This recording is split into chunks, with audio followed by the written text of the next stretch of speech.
it's going to be okay. So today's intended learning objectives are to describe and to understand the functions of mitosis and meiosis, the difference between them, to be familiar with some terminology, not only these, not only genes, traits, alleles, and genotype, phenotype, but some others. Also to be able to describe the patterns of inheritance, to be able to provide examples, to draw family pedigree and Punnett square, and to be able to predict genetic information from it, from a family history, to also be able to see classical and non-classical inheritance patterns, and to be able to draw the diagram for it, and to understand the concepts of linked genes and recombination in crossing over. Okay. I'm not going to go through each one of these. أمانيها كليرة مسلمة أجر همونا بيزوريني هلا محاضرة كيا شرقيانك. والله غير دامنا ولا سرطة بس بقوم يشتكى توزي بقوة جونالي تركيز زيادة لسرابك. Alright. I just want to talk about chromatid with D. This is different from chromatin with N. Chromatin with N, you must have, I think Dr. Haji must have mentioned it in his DNA structure lecture. Chromatin is the DNA material before it thickens into chromosome. What are chromatino, chromosome, chromatin aware DNA كهشة شو نبوت chromosome. شو كلا سرطاي mitosis or meiosis and سرطاي cell division. Chromatin كتشل أبيتوا. It thickens to become chromosomes. Why? Because that is how it is easier for the cell to divide the DNA material equally without problems. Okay? So chromatin aware.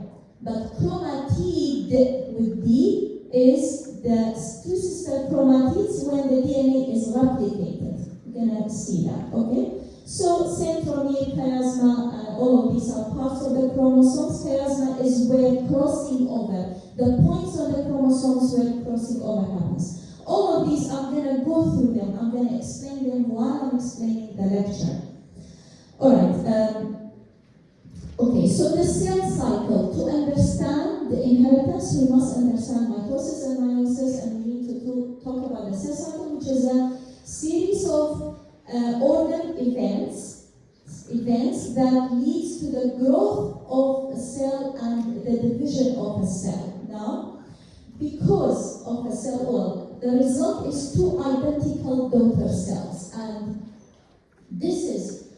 it is through the cell cycle, through division, cell division, why a cell-fertilized egg, which is the result of a fusion between a sperm and an egg, this fertilized egg, which is one cell, ends up in a complete, total individual, complete individual. It goes through a large number of mitosis division. Okay.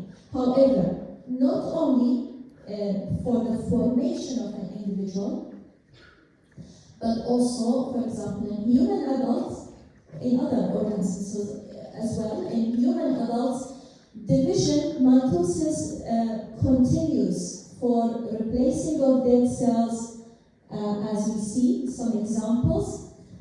When some cells differentiate fully, differentiation means the cells are specialized, fully specialized.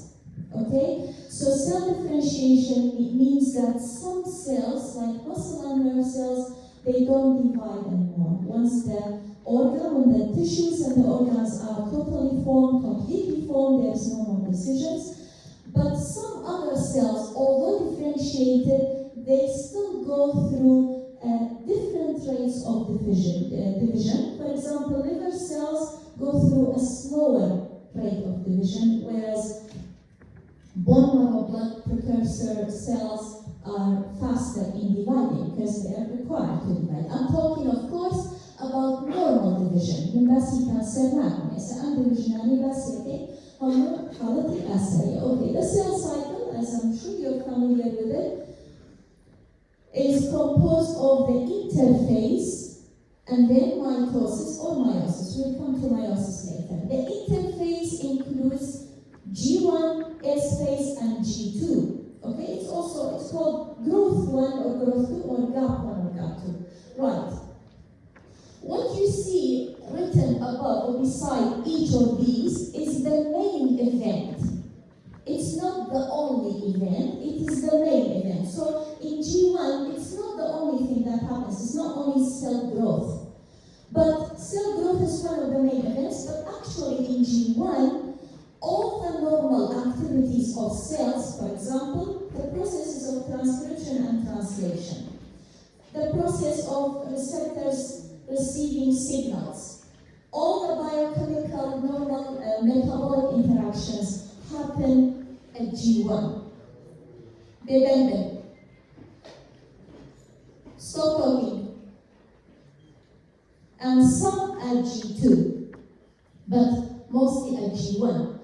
S phase is where DNA is synthesized. So DNA replication, which you have taken the details of Dr. Haji, happens in S phase. And then this is followed by, we'll concentrate first on mitosis, on the division of the chromosomes, which is mitosis. And then immediately this is followed by cytokinesis, which is the division of the cytoplasm. How long does each stage take?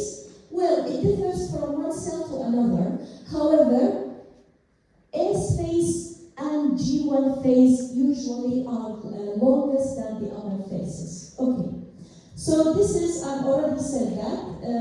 What happens in G1 is normal protein synthesis and normal activities and cell growth, and also the increasing of number of cell organs like ribosomes. Then in G1, depending on the type of the cell either continues, it goes to the other stage, so basically it starts replicating its DNA. It goes into S phase.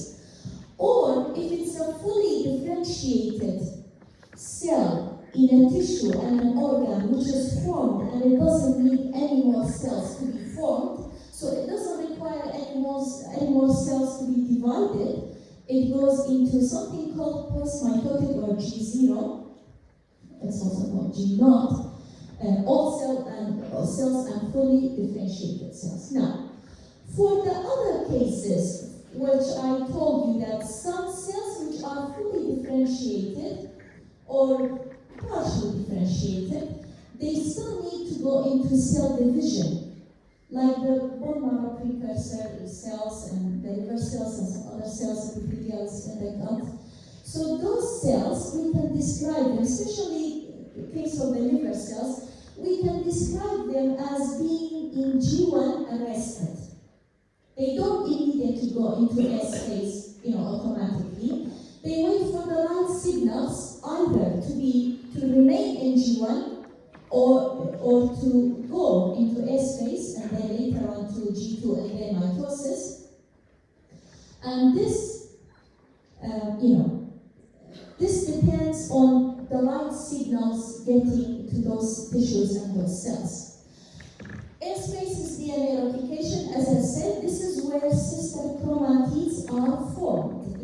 Sister chromatid, because this is a result of DNA replication. Protein synthesis almost stops here. It's like the cell only concentrates on DNA replication. However, there are some exceptions. With the formation of histone proteins, for example. The histone proteins are the proteins of the chromosomes. So the cell, because it needs the formation of the chromosomes, the cell makes it at this time. We have G2, which is mostly the cell is actually preparing for mitosis or meiosis. And for example, to use the microtubule fibrous proteins to form the spindle, the mitotic spindle here. In this image, this is a true microscopic image, fluorescent microscopic image of a cell going through. It's actually, you can say this is metaphase, a cell going through mitosis, where the blue part is actually the chromosomes, the green is the mitotic spindle, the pink parts are the kinetochore, which is the part of the centromere where the mitotic spindle attaches to the chromosome. Okay? And what happens, mitosis, we're talking about mitosis. Mitosis is something that happens in eukaryotic cells. What happens in bacteria is called binary fission, is a little different from mitosis. And it is the division of the chromosomes, and it happens to somatic cells. And it starts with a diploid cell, and the end is a diploid cell. You know what is haploid and diploid? Yeah, okay. So it starts with a diploid cell, it ends with two diploid cells, yeah? Each diploid cell divides to form two daughter cells exactly the same, and they are diploid. There is a checking of DNA, I'm going to talk about this, and of course mitosis is followed immediately by cytokinesis, as I said. The stages are prophase, metaphase, anaphase, and telophase. These stages are, for us, it is a classification by human to understand it. The cell itself doesn't start one stage and stop one stage. يعني خانة من prophase speaking in Japan, they in Japan speaking on metaphase. It doesn't go like that. The cell does the whole process in a continuous way. These divisions is to understand the main happening during mitosis. So in prophase, what happens is the assembling of the mitotic spindle, the disappearing of the nuclear envelope, the nucleolus, and the chromosomes are become shorter and thicker. That's how you can see it. There is no nuclear envelope, and with the use of special dyes, the chromosomes are thickened. We can see the chromosomes using normal microscope. Okay. The chromosomes attach also to the mitotic spindle. This is at the end of prophase, or we can say end of prophase, beginning of metaphase. That's why it's a pro-metaphase. Metaphase is where the chromosomes align in the middle of the cell. Anaphase is where the sister chromatids are separated. Once the sister chromatids are separated, they are called chromosomes. Pianolea, it is pianotra chromatid, yes, sister chromatid. It's a pianotra chromosome. Okay? And telophase is where the chromosomes reach the two poles of the dividing cell. Chromosomes begin to become thicker and thinner, and the envelope starts to reform, and then immediately this is followed by cytokinesis. So this diagram here shows mitosis, but of course in the diagram it shows interphase. Interphase is not a stage of mitosis. It's only shown here for you to see the difference. عشان الدايجرام عشان ندير معناها هي interphase بشكل mitosis. Mitosis starts from prophase. So in interphase, as you see, the DNA is in thread shape. That is the chromatin. Okay?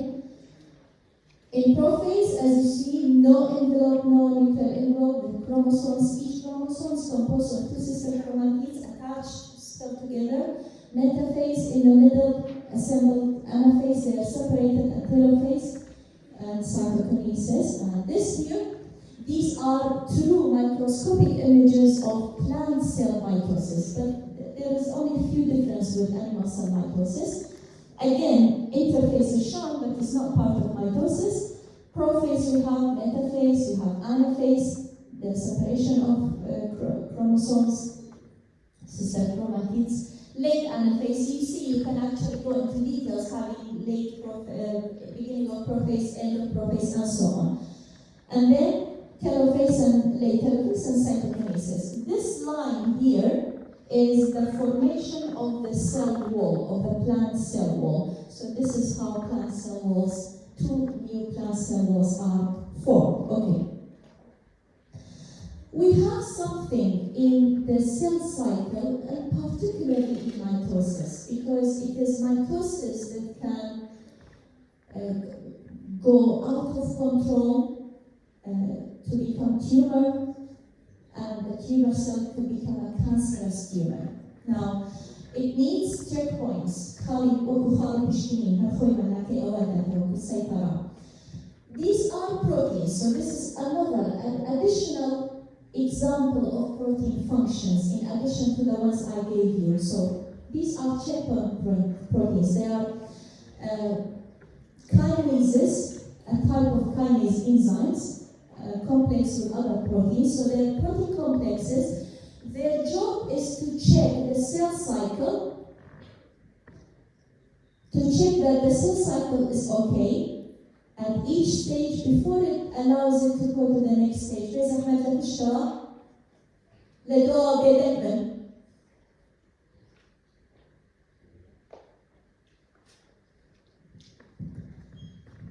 Now, what does it check? It checks many things, but the main thing those protein complexes check is the DNA. Is the DNA intact? Is it ready to be replicated, or are there any mistakes in it? After replication, has it replicated properly, or has there been any mistakes? So, they work in combination with other groups of proteins. So they work with, for example, repair proteins. So if they found a mistake in the DNA, they send signals to these repair proteins to see if they can repair them. Can anybody give me an example of a repair protein? Any example of a repair protein? Right. Yes, well done. DNA polymerase. There are different types of DNA polymerases, but DNA polymerase, it does two things. They do two things. Well, three things. First of all, they do the polymeration, which is the attaching of the nucleotides to form the new DNA strand. The second thing is they do proofreading. Proofreading, they read the nucleotides one by one to make sure there is no mistake. And the third thing is that they are capable of doing repairs if they find a mistake. However, sometimes repair is not possible for many factors. So what they do, they send those checkpoint proteins through the cell, through these checkpoint proteins, sends signals to other proteins called caspases and some other proteins to go through apoptosis, which is programmed cell death. I'm sure you are familiar with apoptosis, yeah? So that cell is damaged and it should go through programmed cell death, because it shouldn't remain in the dividing cycle. Okay. So the checkpoints, there are three major checkpoint protein complexes. One in G1, one in G2, and one in mitosis itself, during mitosis. So the one in G1, the main thing it checks, as it says here, it checks many things. The presence of some ions, some enough nutrition, but the main thing is the DNA. It checks the DNA is intact, is proper, there is no problem in it, before it allows it to be replicated. After replication at G2, the DNA is checked again to see that the replication has gone properly, without mistakes. And in metaphase, in mitosis, because metaphase is very critical, is where chromosomes are aligned in the middle of the cell, in the equator of the spindle. If they're not aligned properly, the separation of the sister chromatids will be unequal. And this causes what is known as chromosomal abnormalities, which is a lecture you are going to be taking with Dr. Sherko. Okay. Now, at G1, well, if you like, a part or a branch of the checkpoints at G1 also controls if the cell should go into full differentiation, post-mitotic, so it shouldn't divide anymore, or if it is required to remain in G1 and divide only when it is required, it also controls that. Okay. Meiosis, so mitosis is for the formation of the individual and for maintenance as adult life. But meiosis is important for the formation of gametes and therefore for sexual reproduction in eukaryotic system. So it is a special type of division that results in half of the number of the chromosomes. So it results in haploid cells. Right. We have two divisions. It goes through two major phases, meiosis 1, meiosis 2. Each one of them is composed of prophase, metaphase, anaphase, and telophase. And this is how chromosomes are maintained and transferred from one generation to another. And it is during meiosis we have recombination, independent assortment, and crossing over, which I'm going to explain later. Before meiosis, we also have the interphase, G1S and G2, which is very similar to mitosis with some differences. Okay, now, what are the cells that go through meiosis? Okay, we have, first of all, we have these germ cells, and of course I'm concentrating about human. These germ cells, which are called primordial germ cells, PGCs, we have them in males and females. Now, they are diploid cells. Those diploid cells form other diploid cells, oogonia, called oogonia. That means that is through mitosis. Okay? Those oogonia form primary oocytes, which are also diploid, also through mitosis. It is the primary oocytes in females that go through meiosis to form the secondary oocytes, which mature later into ova or eggs. And also in the case of males, we have again same PGCs that form spermatogonia. This is through mitosis. All of these are diploid, and they form primary spermatocytes, diploid through mitosis. It is the primary spermatocytes that go through meiosis to form the secondary spermatocytes, which will later develop into the sperms. So, the two types of cells that go through meiosis are the primary oocytes and the primary spermatocytes. Those cells are diploid cells. You must start with a diploid cell if you are forming a haploid cell, okay? So the diagram here doesn't show all the details I have written in the text from primary germ cells into primary spermatocytes, but it actually shows the details of meiosis, because it goes into two stages, meiosis 1, meiosis 2, what happens and how at the end, egg cells and spermatozoids or sperms are formed. To understand what happens in meiosis and why do we end with haploid cells, we need to remind ourselves what are homologous chromosomes.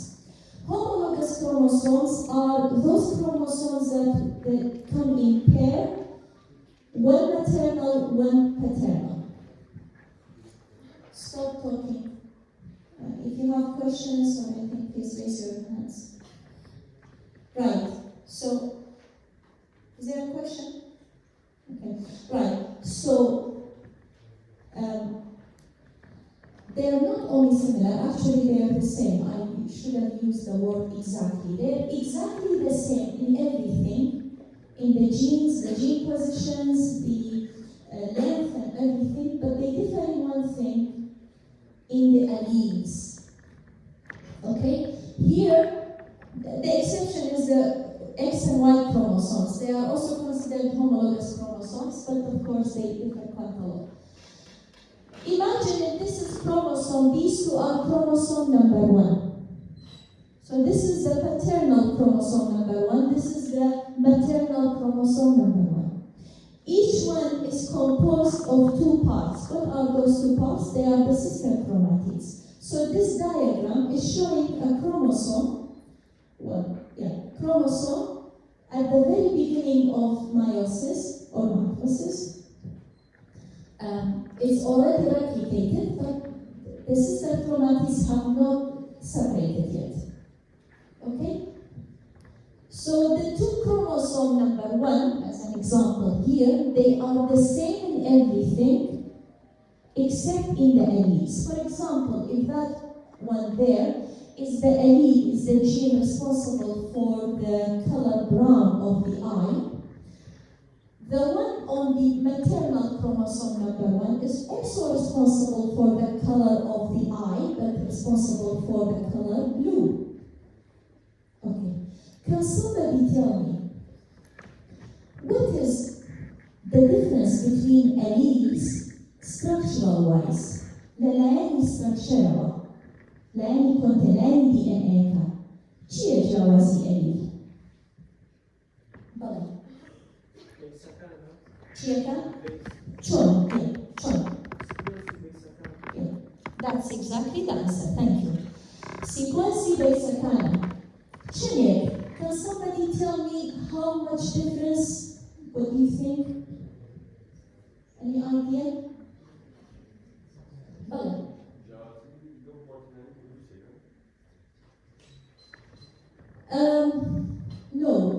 Well, they differ. For example, in this example, in brown and blue, as it's actually in the lecture as well, the brown is actually the gene makes the protein tyrosinase, which is an enzyme responsible for making melanin. When it makes melanin, the eye appears as dark brown or light brown, depends on the type of melanin, degree of melanin, okay? The other allele, which is responsible for blue eyes, the gene has a change in it that doesn't make that protein at all. Tyrosinase rusnaka. So when tyrosinase is not made, melanin is not made. When there is no melanin, the eye appears as blue. In other examples, it's different. So my question, yes, the answer is correct. The difference in any allele is going to be in the sequence of DNA. بلام مالين همان جينا. هم جينا كان همان جينا بلام دو فورمي عندك زيادة دو فورمي همان جينا. همان جين أبي sequence كي شنيلك بكاو شنيلك بكاو. كمالين جوازي شكله. Anyone? Do you? Yes, I think that is the answer you can take. The answer is usually the difference is slight difference. Let me give you another example. Sickle cell anemia. If we imagine that let's say this other gene, although hemoglobin, there are more than one gene responsible, but just for simplicity, let's imagine this is the gene for normal adult hemoglobin. Okay? If this is another allele, let's say this is the allele for sickle cell anemia. What is it? It means that there is only one nucleotide change in that other gene, that other form of the same gene. Yet nucleotide agora. Nucleotide agora, abeta hokari or amino acidic agora glutamic acid, abeta vedi. So there is only one nucleotide change in this case. In some cases, the change is a bit more. So anyway, just so that you understand what are homologous chromosomes. So in every somatic cell in human, we have 2 of chromosome 1. They both are homologous chromosomes. We have 2 of chromosome 2, 2 of chromosome 3, 2 of, and so on until it gets to 2 of chromosome 22, and then it's either 2 of chromosome X or an X and Y. This is a karyogram of these are true images, microscopic images of chromosomes being isolated and treated in different ways. Zoomed, of course, in the image of a male. These are the chromosomes. You can see the difference in size. They differ in size, and of course they differ in the number of and type of genes on them. So you have two chromosomes, one maternal, one paternal. These are the homologous chromosomes, 2 of 2 and so on. Each one is composed of 2 parts. That's because when those chromosomes, when they were isolated from the cell was beginning to be, at the beginning of mitosis or meiosis, before the separation of the sister chromatids. Homologous chromosomes, I've already explained, of course. Again, another example, paternal, maternal, they go through replication. Each one is going to compose of sister chromatids, then they separate, but they are both homologous chromosomes. Okay. What happens in meiosis 1 is that the homologous chromosomes separate. That is why at the end of meiosis 1, we have haploid cells. Okay? We don't care that each chromosome is composed of 2 sister chromatids, because we are not concerned with the number of chromatids. Each payment chromatid. We are only concerned with the number of homologous chromosomes.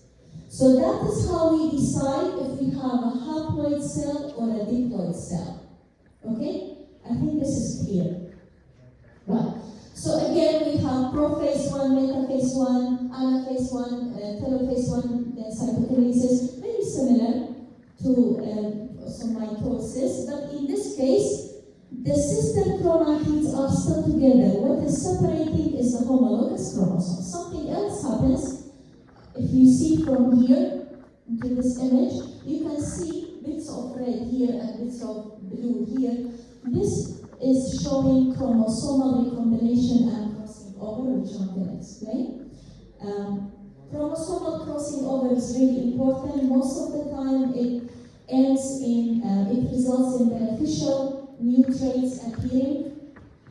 Sometimes it could be non-beneficial, but all I want you to understand now, I will come back to this image to explain it later at linkage and crossing over, but here, all I want you to look into, let's imagine this is paternal chromosome 1 or 4 or 5 or any, and this is maternal chromosome 1, okay?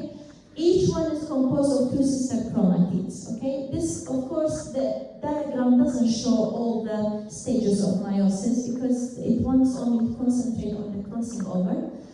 So here are some examples of genes. When crossing over, recombination happens, pieces of DNA are exchanged between homologous chromosomes, and that is why, shown in color here, you end up with pieces of each other.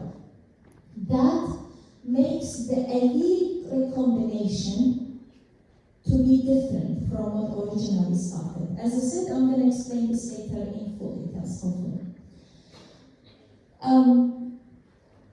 Alright, so of course this shows here when each gamete is going to end up in having one of these, because at the end of meiosis, all of meiosis, the sister chromatids are going to separate.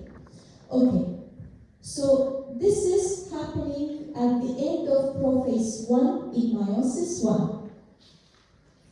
In meiosis 2, at the end of meiosis 2, you have the sister chromatids finally split, and it's very similar to mitosis, that's why, because you have again the same stages, and at the very end of meiosis, you end up with 4 haploid cells. But even here, these cells, we are in meiosis 1, these 2 resulting cells are haploid cells, again, because the homologous chromosomes have already separated. We have one set of homologous chromosomes in each cell. Okay. Right.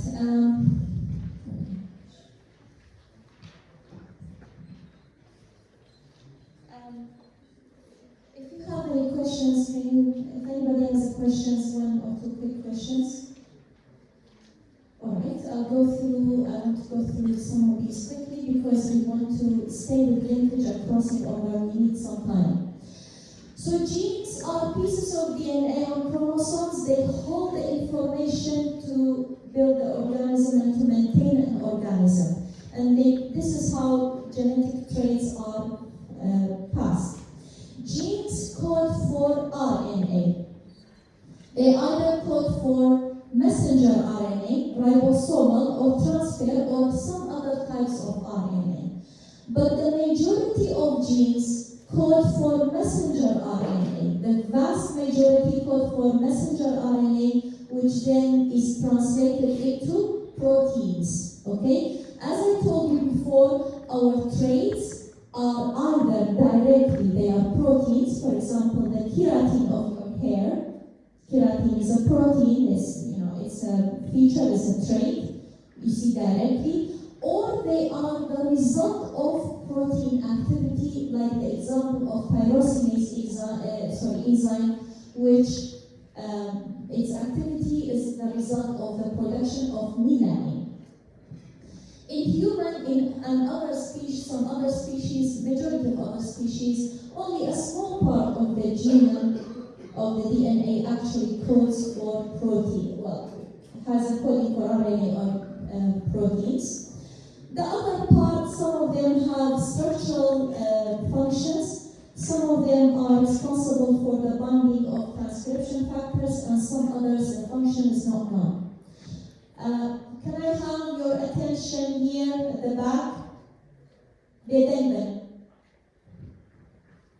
A pedigree chart is a diagram showing the phenotype of a particular gene of ancestors. You know that from a family history. We will do that in the study session, but I know you are familiar with it anyway in general. Symbols are used, many symbols, and each generation is drawn on a horizontal line, and there are different symbols for dizygote, monozygote, consanguineous marriage between relations. Here, usually, male is represented in square, female in circle. If it is filled, either the square or the circle, it means that person is affected. But please be careful. The word affected is only used when we are talking about the inheritance of a certain disease or syndrome. If it's not a disease, we don't use the word affected. It doesn't make any sense, okay? When it is half full, it means that male or female is a carrier, okay? And the horizontal line is to show marriage. The vertical line is to show, this is a family, how many children they have. This is an example. I hope you are familiar with it. So male and a female, they have here two boys and a girl. One of the boys is a carrier of a certain disease, is married to someone. One of the other boys is married to someone else, is affected by a certain disease, and so on. Now,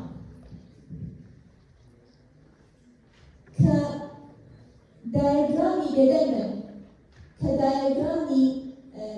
هالتريدي لكن هالصفتين أخوشي بهالشيء كتبه أو كان أو أصلاً كأبيتي إنجليزي بكابينن بو بلين أو هنا بو أو trader. So you use the English alphabet to each trait, whether it's a disease or any normal trait, and usually if you have classical dominance and recessive, what do?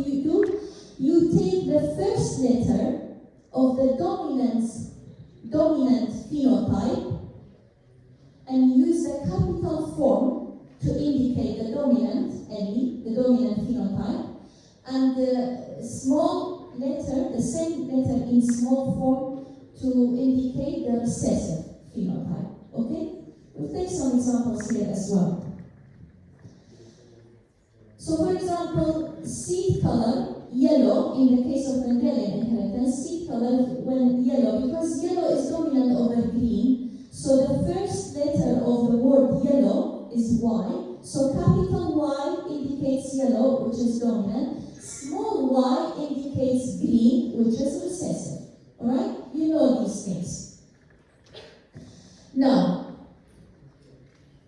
when it is a trait on any of the responsible for by a gene on autosomal chromosomes, in non-sex chromosomes, you don't have to make the square and the circle and all these things. It's better if you do, but you don't have to. You can just simply use the letters. Okay? Or you can use the letters and the square and the circle. But when it comes to anything on the X or the Y chromosomes, you must draw the X. Usually it's the X because the Y chromosomes has only a few genes on it. The X and the Y, and you have to indicate the letter on the top of the X or the Y. Again, I will show you some examples, and we will see some examples in the study session. So the Punnett square this is a diagram to predict the genotype for particular cross of breeding or marriage. You are familiar of Punnett square. Usually, when the gametes, the allele of a certain gamete are placed on the top and one other parent on the left, and then it is crossed together. So B capital with B capital, that's a possibility. It's placed there. B capital with B small, another possibility, and so on. And just looking at the square, you can predict the possibilities, or you can write it in, as a sign. You can do some certain calculation. Although, but just looking at it with the eye, it's possible to see it, even if it's a bit more complicated than that. So Gregor Mendel was an Austrian monk, and he is the one who reported the laws of inheritance. He published the result of his intense experimental work, which he repeated over and over many times, in 1866. But it took almost a century later for the scientific and academic community in Europe to recognize what he was, the importance of this publication. Before Mendel's experiments, people thought that inherited, the way that traits are inherited is simply being something, a mixture between the traits of the mom and dad. But Mendel showed the very basics of the inheritance laws. He studied the garden pea, which is called Pisum sativum, that's the Latin scientific name. The main thing he found, first of all,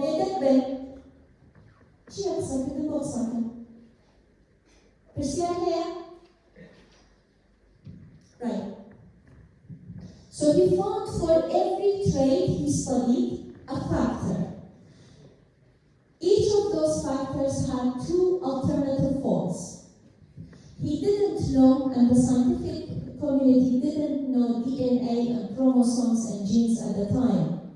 But we now know that what he described as a factor is gene, and what he described as forms of genes, of the same genes, are alleles. He used the word alternative forms. Why? Because it just happened that the traits he studied had two forms, dominant and recessive. Okay? So these are two alternative forms. He also found the way these traits that he studied, they are inherited. So it's based on three principles.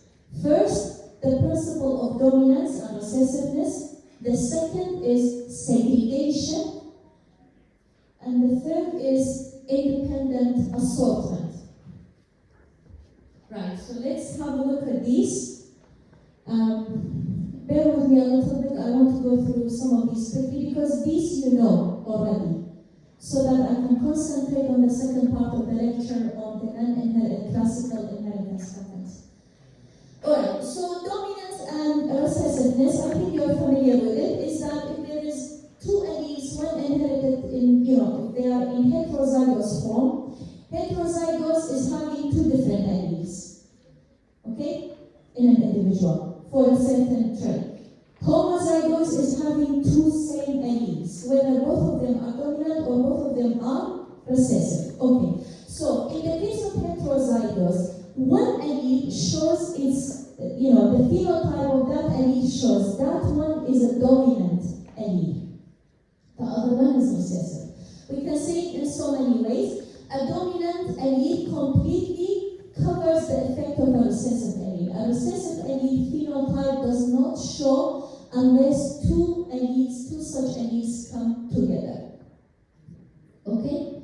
So, if we use the letter A, so capital A, small a, those are two homozygous. Capital A, small a is heterozygous. In the case of capital A, small a, both phenotypes are the same because one of them is, the capital A is dominant. This is a classical example of the purple and white colored flower, as you know. He started with true breeding. True breeding, it means that what he started with were plants which were, homozygous for every trait. Okay? So, he started with two types of plants, one with purple flower, one with white. In the first generation, he ended up with plants having all purple flower.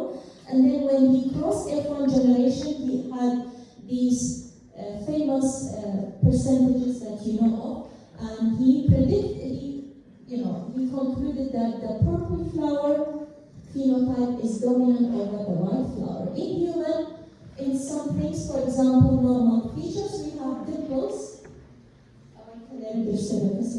dimples, freckles, أو نقطة ميسورية بتقالية مثلا جالي مثلا.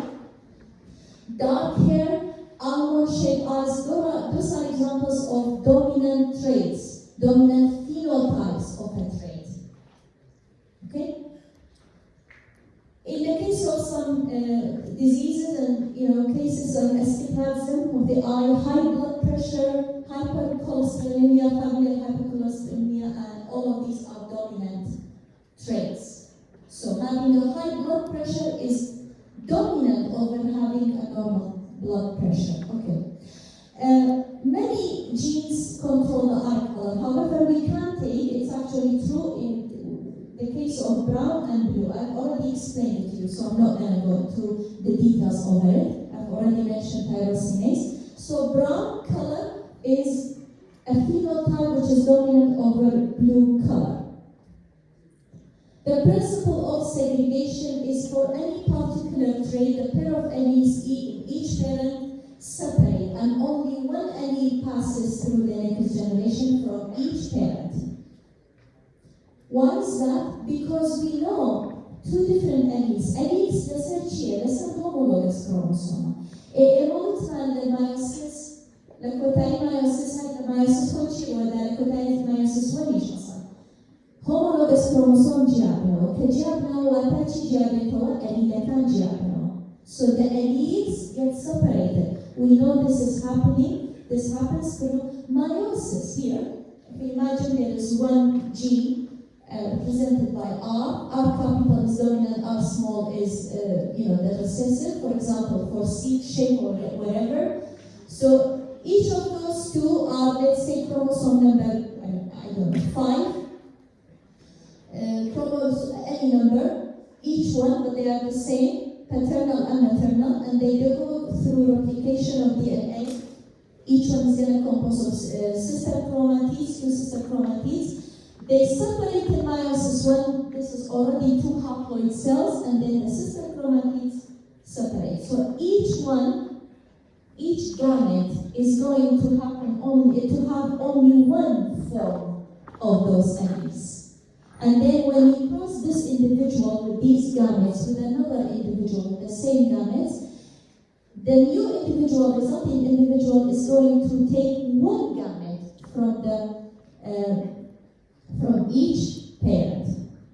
Okay? And this is what it means by segregation, the separation of alleles. Principle of independent assortment is, it means simply that every trait that's the best way of describing it simply. Every trait is assorted independently from other traits. Okay, right? So, different pairs of alleles are passed to offspring independently of each other. I'll show you in the image in a minute. I think we should go to the image, but what is very important is that we need to know that this is only true if the traits are responsible for by genes on different chromosomes, or if they are on the same chromosome, possibly if they are on the same chromosome but very distant from each other, because linkage and crossing over will interfere with that. However, without this, if we talk on genes on different chromosomes,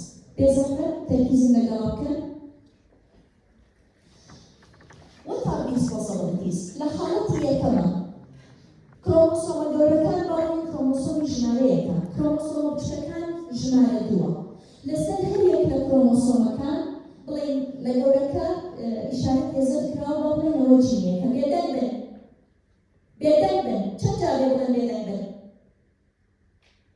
concentrate here. So we have the yellow one representing a gene. Gene A bowling. A capital here is small here, dominant to recessive here. Lesser chromosome B, gene Kamei bowling gene B. Which mosaic here? Kamei is in the galactic. Right. طبعاً يكسر كهاتو تسمى تفاصيل يكمل بس كده. كيسنا كلام دايجرام بتشجع هم تفاصيل مايوسيس. ليه بس كده؟ كيشاني ده هو بتفاصيل شون كروموسوم كان شون ريز من بتفاصيل كيشوي بطاطي سيستم كروماتيك جابته. بلان جملنا أو يكبرين دائما أويا.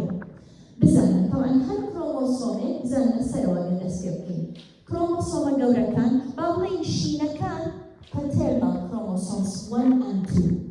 Suraka maternal chromosomes 1 and 2. Okay? Right. Once they have gone through meiosis 1 already, that means the paternal and maternal, basically the homologous chromosomes are separated. Okay? Bash. Balon aya. چیکمان آله کروموسومی برای لیکه لگامت کن لیکه لخالکان کدروز بود کروموسومی جماره یک پاترنالکه ابی اینا کروموسومی جماره دویش پاترنالکه که جاری تولدی ولو کیتری ماترنالکان به ها دین بارنگکا that is a possibility but it's not the only possibility because it's possible to be in this way as well. So chromosome number 1 is the paternal chromosome, separated with the maternal chromosome number 2. And of course, if you have more chromosomes, with the other chromosomes is the same. All the possibilities, all the combinations are possible. And that is what we mean by independent assortment. The chromosomes, different chromosomes, are independently assorted of each other. So it could be in that way, it could be in this way. And that is why at the end of meiosis, you end up having gametes with these possibilities regarding these examples of genes. So you could have, if it is only the paternal going to one gamete at the end, so you end up with A capital with the B capital. This is on chromosome 1, this is on chromosome 2. These are two different genes.